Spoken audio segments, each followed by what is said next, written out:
Mas tem gente desavisada, que não presta atenção nos sinais da vida e já sai por aí falando besteiras e agindo precipitadamente. Gente que pensa que, com os indiciamentos, tudo estará a favor do que pensam e querem que seja feito, exatamente como pensavam quando o atual governo assumiu o poder. Tipo, agora estamos no poder e podemos tudo, podemos mandar no que quisermos.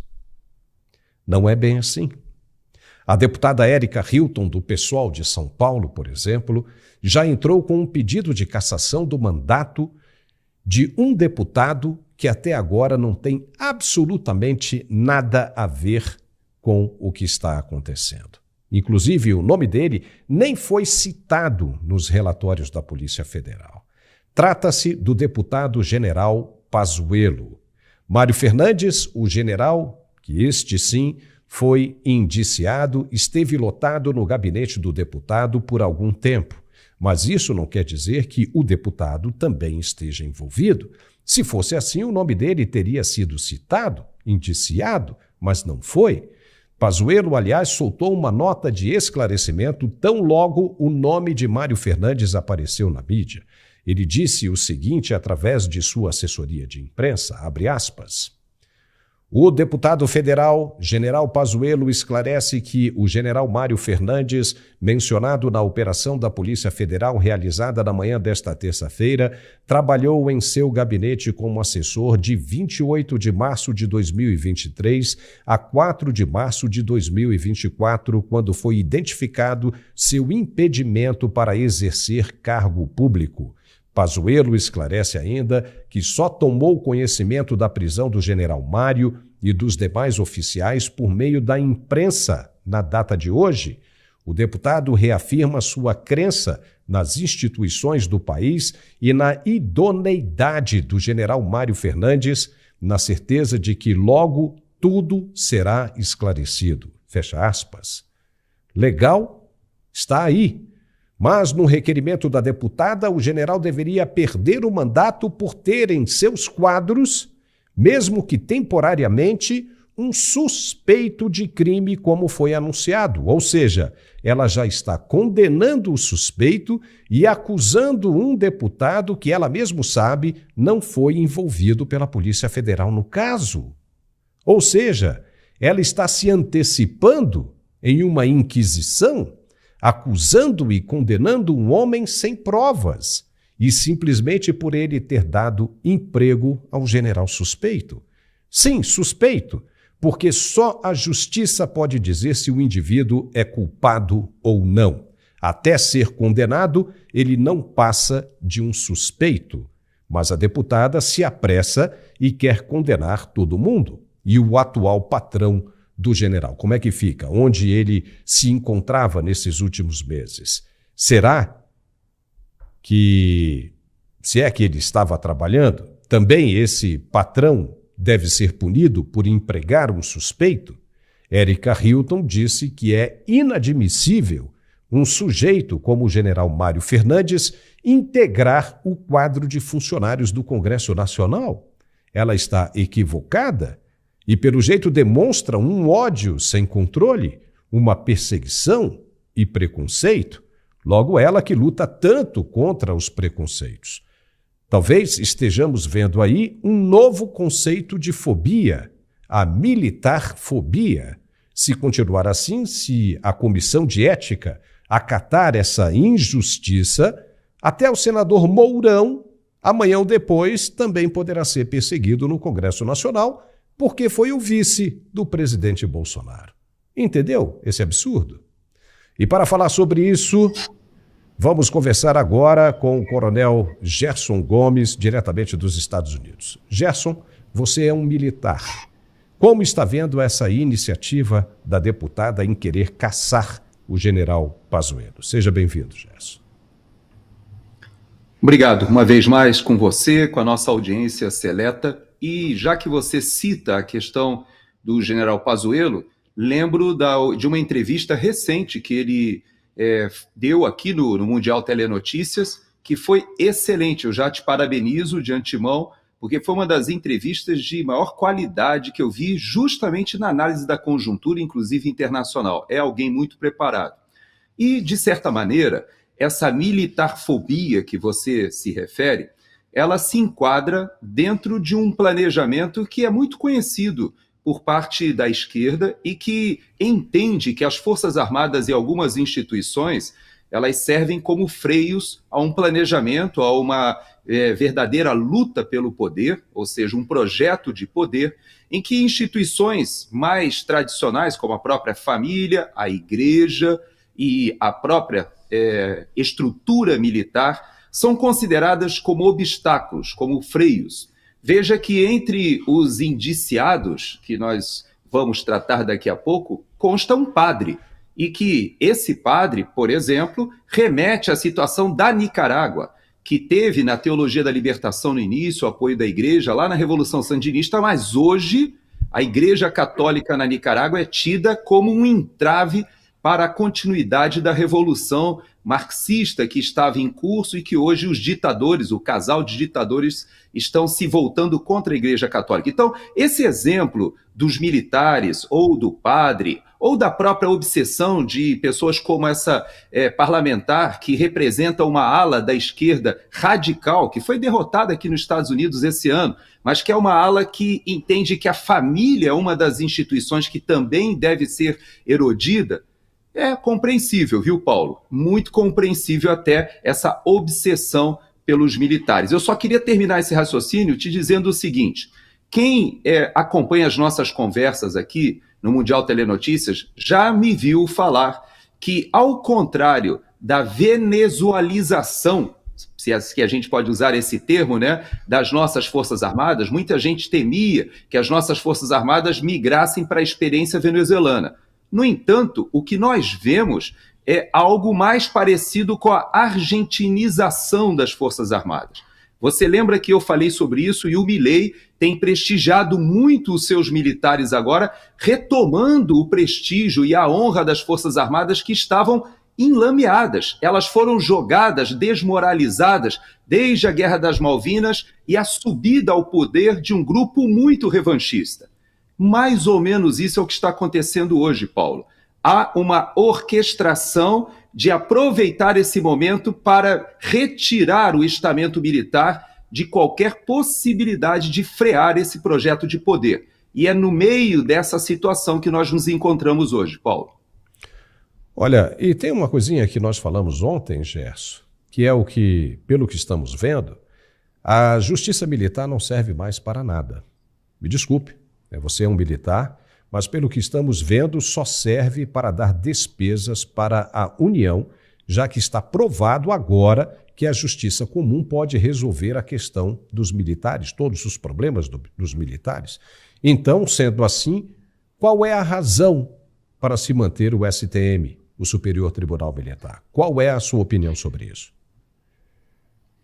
Você toca num dos pontos cruciais de toda essa crise que nós estamos vivendo. E eu vou remeter ao início do problema, quando a gente começa ali numa primeira atitude muito estranha, quando o ministro Lewandowski era o presidente do processo de impeachment da presidente Dilma Rousseff, e ele rasga a Constituição e faz uma exceção, separando a perda dos direitos políticos do mandato. Ali ele tomou uma primeira decisão e de lá para cá nós fomos observando uma série de excepcionalidades que foram se acumulando e ao ponto de nós chegarmos a esse, vamos dizer, essa página da história que você lembra agora, em que a justiça militar simplesmente é tornada como dispensável.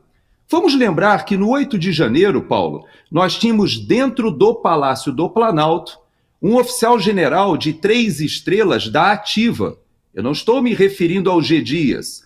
O G. Dias, na hierarquia militar, se ele estava presente com outro general de divisão, já que ambos eram generais de divisão, e ele na reserva e um outro militar da ativa, para efeito da justiça militar, o maior presente em hierarquia seria o general Penteado.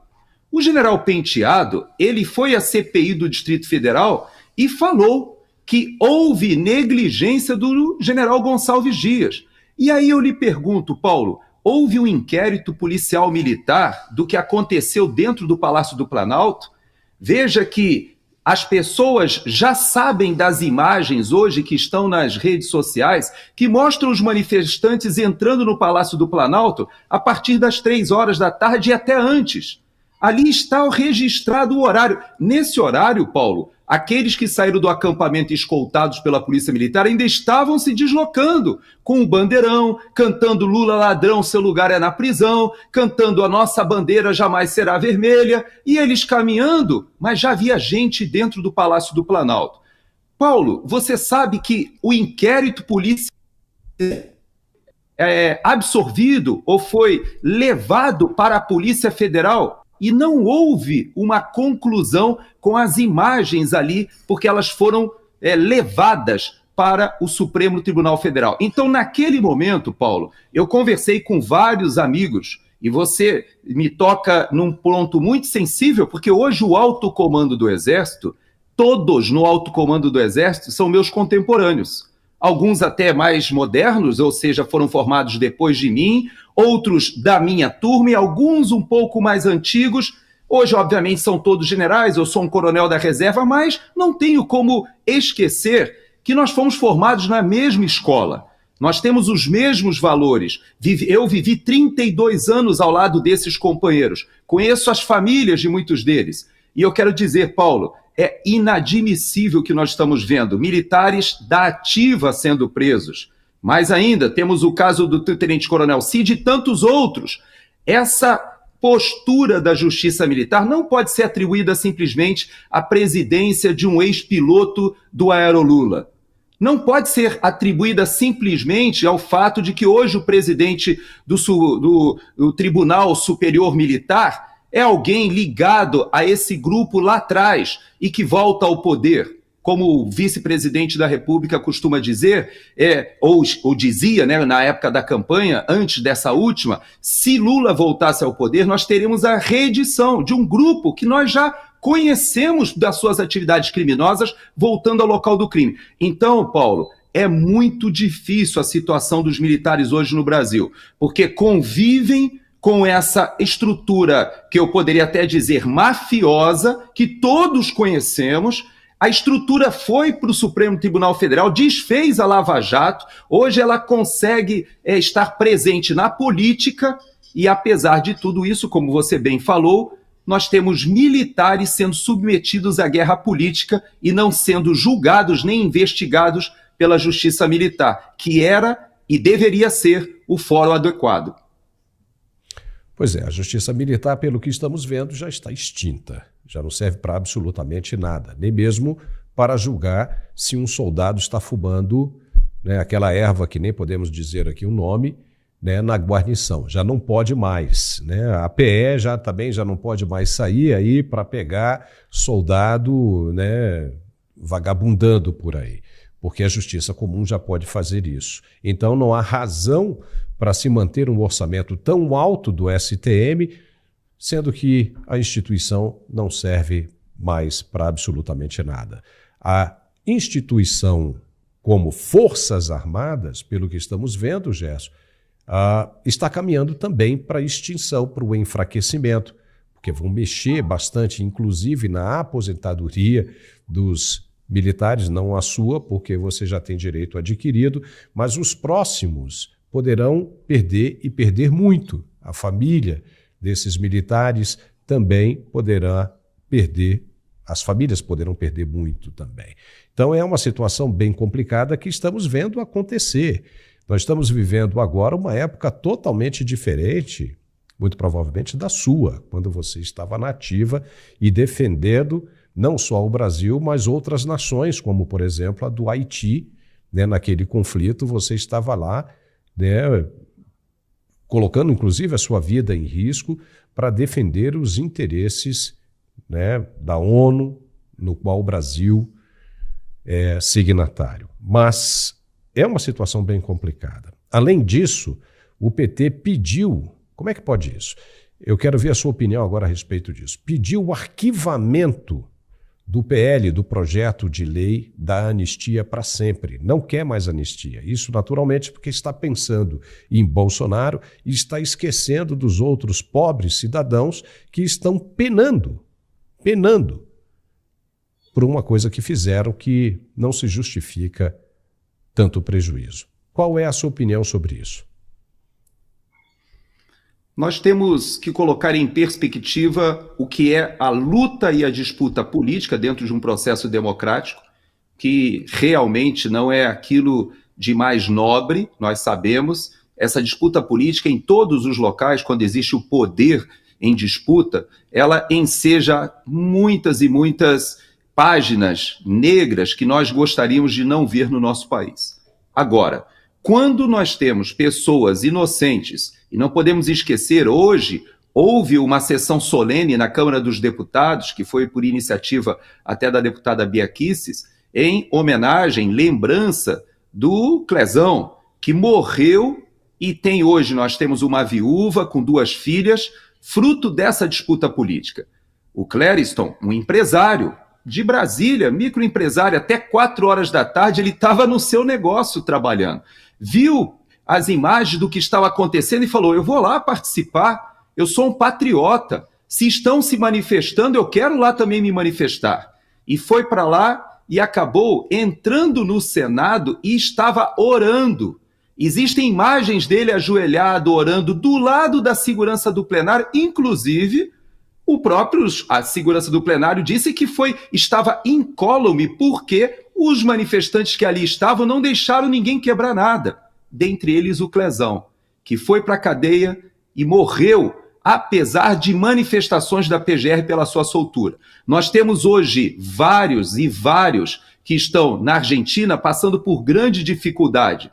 O governo brasileiro, dentro dessa sanha que você diz persecutória, já fez e já ensejou contatos para que sejam extraditados. Não serão, se Deus quiser, será seguida a justiça lá na Argentina, que submete esses processos e pedidos de extradição a uma análise muito criteriosa em que, última instância, chega ao presidente da República e não me parece que Milei fará essa desfeita ou essa atitude de virar as costas para os patriotas brasileiros que lá se refugiaram.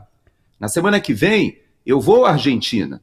Eu estarei não somente vendo a questão da inauguração ou da apresentação de uma estrutura da blockchain Cardano, que é um dos assuntos que eu sou um dos entusiastas, mas vou para o CIPEC também, lá na Argentina, assistirei o Milei presente lá. E se eu tiver a oportunidade, eu conversarei com políticos e pessoas ligadas ao governo para entender essa situação. Então, Paulo, essa obsessão de vingança que nós vemos no próprio presidente Lula, quem lembra daquela cerimônia do 1 ano do 8 de janeiro, que estavam ali os 3 comandantes das forças sentadas lá atrás, junto com o ministro da Defesa, todos cabisbaixos, ouvindo Alexandre de Moraes e o próprio Lula dizendo que ali era o momento de punir, de ir atrás, de se vingar. Isso não leva o país para frente, Paulo.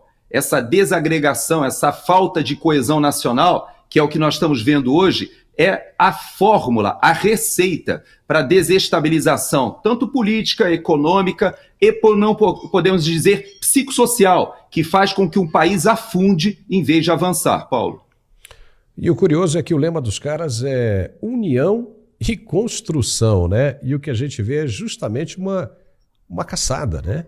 Para não dizer perseguição, né, justamente uma desunião. Agora, Gerson, eu queria tocar em 2 assuntos aqui, rapidinho, que tem deixado muita gente curiosa, muita gente pensando, essa história dos kids pretos. Cara, se os caras são, você é militar, você vai me dizer, eles são realmente uma força especial, e uma força, sendo uma força especial, os caras não recebem tratamentos diferenciados, tipo daqueles que a gente vê em documentários, cinema. E como é que bate em você essa história de que só não aconteceu o chamado golpe ou o atentado porque um dos kids pretos perdeu o táxi? Isso nos parece uma forma de ridicularizar ou até mesmo de denegrir a imagem do grupo, porque fica parecendo realmente o meme que saiu aí nas mídias sociais, né, dos Trapalhões, o Dedé, Didi, Mussum e Zacarias ali. Ou seja, é com base nisso que nós temos que confiar a segurança do país em caso de conflito internacional, em caso de guerra com a Venezuela, por exemplo. Se for com base nisso, o Brasil inteiro está lascado, Gerson. Pois é, Paulo, essa campanha de, podemos dizer até de desmoralização das Forças Armadas, chegou ao que existe de mais operacional e que nenhuma Força Armada no mundo abre mão de prestigiar, que são os seus comandos, os seus forças especiais. Todo o exército no mundo opera dentro de regras e dentro de uma doutrina convencional. A gente está vendo isso na Rússia, a gente está vendo isso, o exército de Israel, tanto na faixa de Gaza quanto no Líbano. Essa é a estrutura militar de guerra convencional. Porém, todos os exércitos têm forças especiais para missões que somente homens muito bem preparados e treinados, e os brasileiros estão entre os melhores do mundo, e eu posso te afiançar porque eu trabalhei com eles no Haiti. Lá, nós tínhamos o que chamávamos de DOPAS. O que era o DOPAS? E o general Heleno, que também está nessa relação, foi o primeiro comandante na época em que o pau cantava. Na época em que chegamos ao Haiti, lá, eu não estava naqueles primeiros contingentes, mas o general Heleno chegou e lá a pacificação foi peace enforcement, ou seja, ela foi imposta uma pacificação. E eu vou te dizer uma coisa, sem a presença das nossas forças especiais, sem a presença dos nossos comandos, sem a presença dos operadores psicológicos, nós não teríamos conseguido pacificar Cité Soleil e todas aquelas áreas. Nós éramos considerados por todas as forças presentes ali das Nações Unidas como referência, e por isso, pela primeira vez na história, uma missão de paz durou mais de 10 anos, sendo que um único país ficou à frente como Force Commander. Aqui, nas Nações Unidas, existe uma tradição, há um rodízio entre os países que são contribuintes com tropa. O Haiti, não. No Haiti, o próprio Haiti exigia e todos os países concordaram que o comandante, o Force Commander, deveria ser um general brasileiro. E os batalhões brasileiros, a companhia de engenharia, o hospital, toda a estrutura que foi colocada pelo Brasil ali, eram considerados no estado da arte.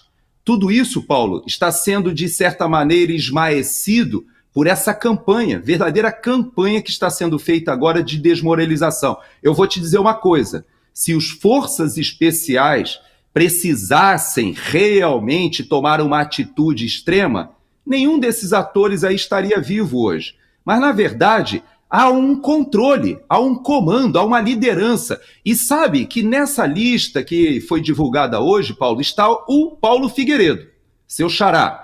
O Paulo Figueiredo estava na Jovem Pan comigo na época. E todo mundo lembra dos meus embates. Sabe por quê? Porque o Paulo, ele tinha acesso a muitos militares indignados que diziam, não, agora nós vamos virar a mesa. O Paulo trazia para o programa, olha, tem uma relação aqui de militares que está dizendo que é inadmissível. E eu, o tempo todo, dizia para ele, não existe a menor chance de haver uma iniciativa das Forças Armadas de chamarem a si o poder discricionário de tomarem um ato de ofício. Nós temos um chefe de Estado, o presidente da República, ele é o responsável ou de apresentar a impugnação ou até mesmo de solicitar o Conselho da República para decretar o estado de defesa autorizado e referendado pelo Congresso Nacional. Se isso acontecer, as Forças Armadas darão sustentação. Se isso acontecer, o ministro Alexandre de Moraes, com certeza, seria arrolado, porque o ministro ele estava à frente do processo que estaria sendo impugnado a pedido do presidente da República. E quem assumiria a presidência no dia 1º de janeiro, Paulo? O presidente da Câmara dos Deputados. Tudo isso foi analisado por esse grupo que assessorou o presidente. E esse assessoramento hoje é chamado de minuta do golpe. Isso é ridículo, Paulo. Isso é até um assinte, é uma afronta com a nossa inteligência, é nos considerar idiotas. E isso não é verdade. Nós acompanhamos aquele processo e eu posso te dizer, diariamente nós apresentávamos para a população, na época era o programa de maior audiência do país, nós inclusive batíamos a Globo News, batíamos a CNN somadas, e todos os dias nós apresentávamos ali as opções constitucionais.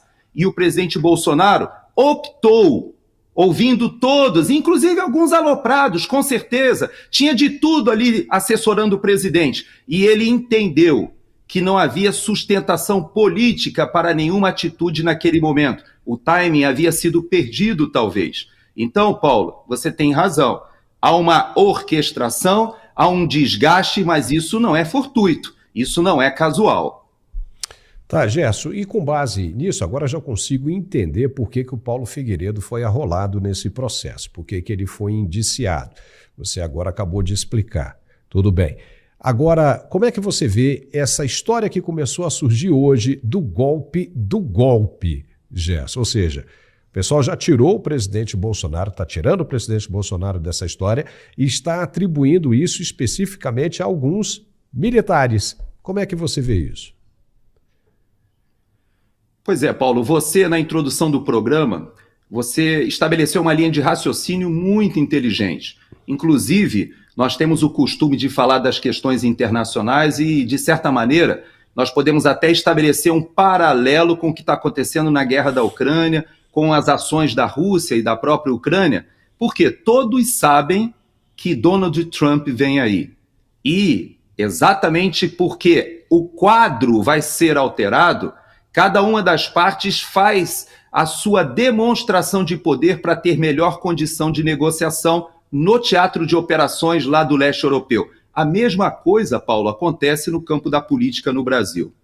Veja que agora nós temos uma situação em que, como você bem disse, se empurra para o próximo ano toda essa operação que mais parece uma cortina de fumaça na situação de deterioração econômica gigantesca, a crise econômica que ela acaba, de certa maneira, mostrando para a população que é aquela eleição de 2022 nos legou essa desestrutura, porque o país estava caminhando bem, com a sua inflação abaixo do que a dos Estados Unidos, cresceu um PIB do mesmo nível que a China no pós-pandemia, a tal da recuperação em V que o Paulo Guedes dizia, ela estava acontecendo e tudo isso se perdeu, Paulo. A população hoje percebe que trazer de volta esse grupo, ou seja, a descondenação, a possibilidade mesmo e toda a artimanha que foi feita, ela deixou a população indignada à época e hoje deixa a população frustrada. Mas eu queria avançar, Paulo, olhar um pouquinho para frente. Porque, olhando para trás, a gente sabe que esse tema da eleição, ele não caiu bem, ele não foi resolvido. A gente olha para cá, para os Estados Unidos, e muita gente diz assim, mas o presidente Trump venceu. Por que ele está tão com uma obsessão de melhorar o processo eleitoral se ele venceu? Você sabe por quê, Paulo? Porque em 2020, assim como em 2018, o presidente Trump aqui falava que o processo eleitoral tinha tudo para dar errado por causa do voto pelo correio indiscriminado por causa da pandemia. No Brasil, Bolsonaro falava sobre a questão da importância do voto, da contagem pública dos votos, do voto impresso. Por que ele falava isso? Ele falava porque ele tinha sido deputado e por 3 vezes o Congresso já havia pacificado essa situação e o Supremo Tribunal Federal impedia esse aperfeiçoamento do processo que poderia ter nos levado a uma situação de paz hoje em dia, em que um grupo é derrotado, o outro sai vencedor e vamos para a próxima eleição. Mas nós não estamos assim hoje e não estaremos em 2026 se essa situação não mudar. Você lembre uma coisa, Paulo. Esse problema que foi originado, que faz o presidente Bolsonaro estar hoje inelegível, ele se refere a uma reunião com embaixadores que ele fez, no qual ele apresentou um inquérito que mostrou, e esse inquérito, ele foi colocado em sigilo depois, mas ele mostrou vulnerabilidades. Havia um hacker que tinha entrado no TSE, você lembra que talvez a mesma empresa Talvez o mesmo grupo, aquele que sumiu com as imagens do Ministério da Justiça, talvez tenha sido o mesmo grupo que apagou os logs. Você lembra que os logs sumiram e a gente não pôde descobrir o que aconteceu naquele inquérito? Por que aqueles hackers ficaram meses e conseguiram as senhas de ministros? Tudo isso que o presidente Bolsonaro apresentou e dizendo, nós precisamos aperfeiçoar esse processo. Aqui, o presidente Trump está falando a mesma coisa. Ele venceu e está falando a mesma coisa, como o Bolsonaro, em 2018, venceu e falou a mesma coisa. Você sabe por quê, Paulo? Porque existe a possibilidade e precisa ser aperfeiçoada. O erro existe. Aqui nos Estados Unidos, você sabe que em nenhum, olha o que eu vou falar, em nenhum estado onde houve conferência da ID, ou seja, para saber se a pessoa que estava votando era aquela pessoa, se ela tinha registro e poderia votar, em nenhum estado a Kamala Harris venceu. Ela só venceu nos estados, aí eu já estou com ilação, porque na verdade teve 2 ou 3 estados que ela venceu que também fazia o controle, mas ela não venceu em nenhum que fazia o controle, ou seja, quase todos os estados onde ela venceu, havia essa dúvida. E sabe o que o presidente Trump está fazendo? Ele está fazendo um grande investimento num sistema de votação à base de registro em blockchain. Ou seja, os Estados Unidos querem avançar na tecnologia. E o Brasil continua com a primeira geração das caixinhas, como você fala, né, para poder a gente não ter problema com o algoritmo, né, nas caixinhas mágicas do Brasil. Então, Paulo, nós precisamos resolver esse problema. Por quê? Lá atrás, em 2014, com o Aécio, nós já tínhamos esse problema. Foi apresentado, o país estava perplexo com a vitória de Dilma Rousseff lá atrás. Depois, em 2018, trouxe-se o problema de novo. O Congresso legislou e o Supremo foi adentro do Congresso interferir no processo. E agora nós só temos 1 ano, Paulo. Para as próximas eleições, todo e qualquer aperfeiçoamento tem que ser feito até outubro do ano que vem. Nós não podemos caminhar ainda desse jeito. As preocupações, seja do presidente Trump aqui, seja do presidente Bolsonaro no Brasil, são legítimas, patrióticas e querem o melhor para cada um dos seus países. Por que não quereríamos nós transparência? Até a Venezuela tem os seus votos guardados fisicamente, por amostragem faz a contagem pública dos votos, e por causa disso, todos os países hoje praticamente já reconhecem Edmundo Gonzalez como vencedor. Por quê? Porque Maduro não apresentou as provas. E o pior, a oposição apresentou os registros. Então, Paulo, é tão difícil assim entender, e eu deixo essa sugestão para a nossa ministra Carmen Lúcia. Eu tive a honra, posso dizer, de ir almoçar com a ministra Carmen Lúcia lá no Haiti. Já que você citou o Haiti, ela almoçou conosco na mesa do comando. Me pareceu uma mulher inteligente, esclarecida, então faço esse pedido a ela. Não deixe que o processo caminhe sem que a gente pacifique, para que não aconteça de novo essa insatisfação que a gente viu na virada de 2022 para 2023. Gerson, é o seguinte, tudo que nós queremos é justamente isso que você falou, a pacificação. E nós estamos vivendo essa turbulência toda porque lá atrás permaneceu uma dúvida. Uma dúvida que poderia ser facilmente esclarecida e se acabaria com tudo isso que está aí. Ou você acha que a turma iria para frente dos quartéis generais pedir o que pediu? Porque se você apresenta a prova incontestável, acabou. Isso é democracia. O cara vai para casa e fala, olha, eu tenho que aceitar porque o meu irmão ali quer outra coisa, diferente da minha, como isso aconteceu em vários outros anos passados. Isso faz parte da democracia. Então, uma outra coisa que precisa ser observada é que estamos falando de tecnologia. Não se pode trabalhar com uma tecnologia de 2018, de 2019, entendeu? De 2013. Você já não pode trabalhar com uma tecnologia de 2024, você já tem que pensar já numa tecnologia de 2025. Os carros, em agosto de 2024, já são lançados, as montadoras já lançam modelos de 2025, ainda em 2024. Tecnologia é isso. Então, em se tratando de um tema tão sensível, tão preocupante como esse, é necessário que haja um acompanhamento da evolução tecnológica. Você não pode ficar para trás, porque senão dá nisso aí. Ninguém consegue viver, ninguém consegue ir para frente, porque fica nessa bagunça.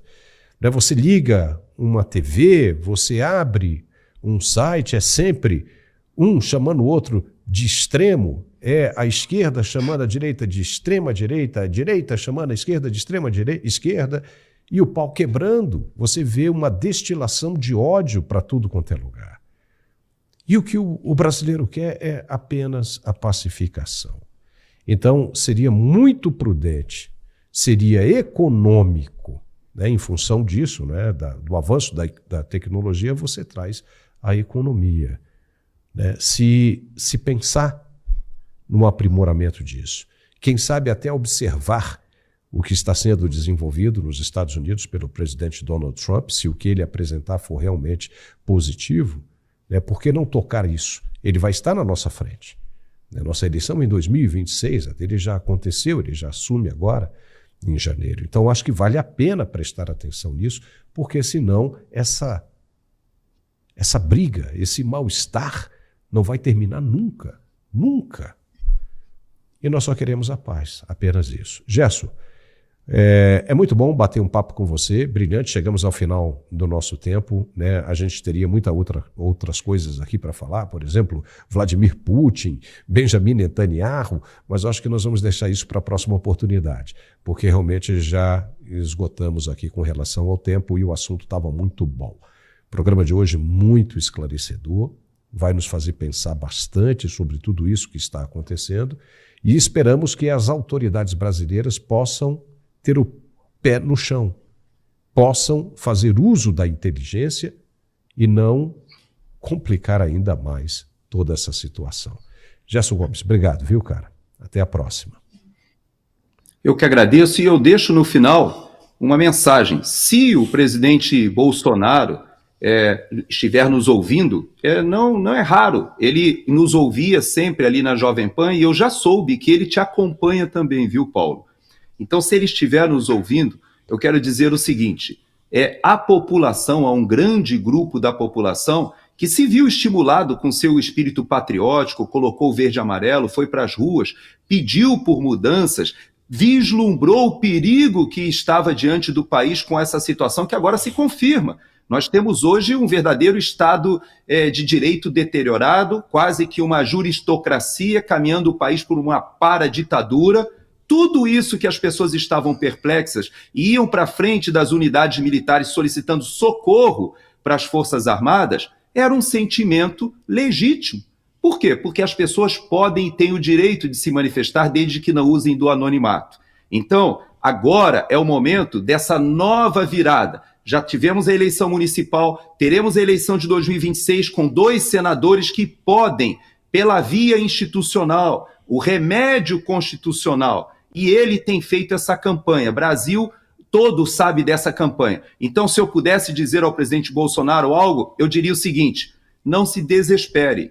O que eles querem é isso. Eles estão, na verdade, esse grupo está se enforcando, Paulo. Esse grupo, os passos que eles estão dando, cada vez retira legitimidade. Porque um juiz que cita o seu próprio nome nos autos e nas ordens de prisão de um documento, 44 vezes ele falando na terceira pessoa se referindo a si, ele obviamente já está dizendo que não há legitimidade nenhuma na sua ação como juiz, já que ele é a vítima. Então veja, Paulo, não é momento de desespero. Ao presidente Bolsonaro eu quero reiterar a minha torcida para que ele continue conduzindo a direita no Brasil, o pensamento conservador, pela via institucional, dentro das 4 linhas, como ele falou, obstinadamente ao término lá do seu mandato. Ele ficou triste, ficou perplexo, ficou em silêncio, é verdade, mas ao final ele se manteve coerente com os 4 anos em que ele foi insistentemente provocado para sair das 4 linhas e nunca o fez. Tomara que a gente consiga sair dessa, viu, Paulo? Da maneira que Deus nos mostrará, que é a maneira institucional segundo a lei. Obrigado, viu, Gerson? E quem sabe aí no Natal agora, né, a gente não tem aí, né, um belo de um presente, tudo caindo no seu devido lugar, que haja um acordo, uma negociação, que as pessoas que foram obrigadas a sair do país que sejam anistiadas, que fique todo mundo onde está, todo mundo volte à sua função original, que seria, né, o cuidado da Constituição, o zelo pela Constituição, enfim, tudo volte à paz e que tudo siga no seu curso normal, que deve ser. Obrigado, Gerson. Bom fim de semana e até segunda-feira. Tchau.